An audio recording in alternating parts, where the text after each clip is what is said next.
بسم الله الرحمن الرحيم. اللهم اسقنا الغيث وانشر علينا رحمتك بغيثك المغدق من السحاب المنساق لنبات أرضك المونق في جميع الآفاق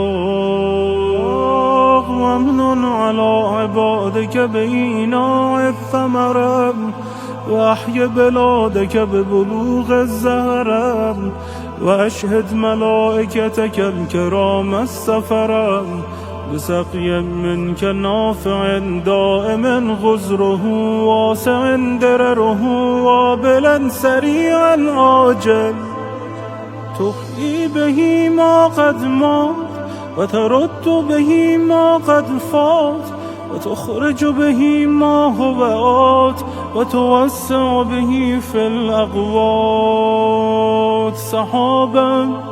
متراكما هنيا مريئا طبقا مجلجلا غير ملث وادقه ولا خلب برقه اللهم اسقنا غيثا مغيثا مريعا ممرعا عريضا واسعا غزيرا ترد به النهيض وتجبر به المهيض اللهم اسقنا سقيا تسيل منه الضراب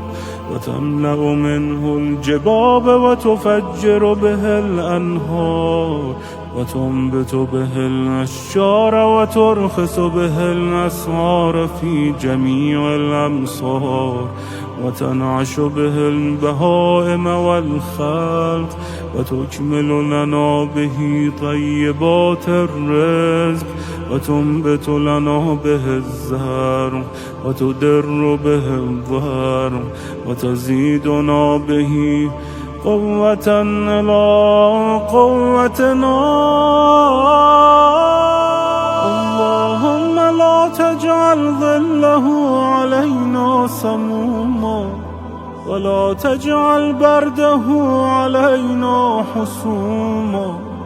ولا تجعل صوبه علينا رجوما ولا تجعل ماءه علينا أجاجا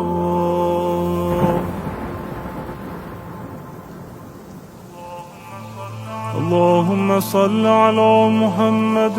وآل محمد وارزقنا من بركات السماوات والأرض إنك على كل شيء قدير.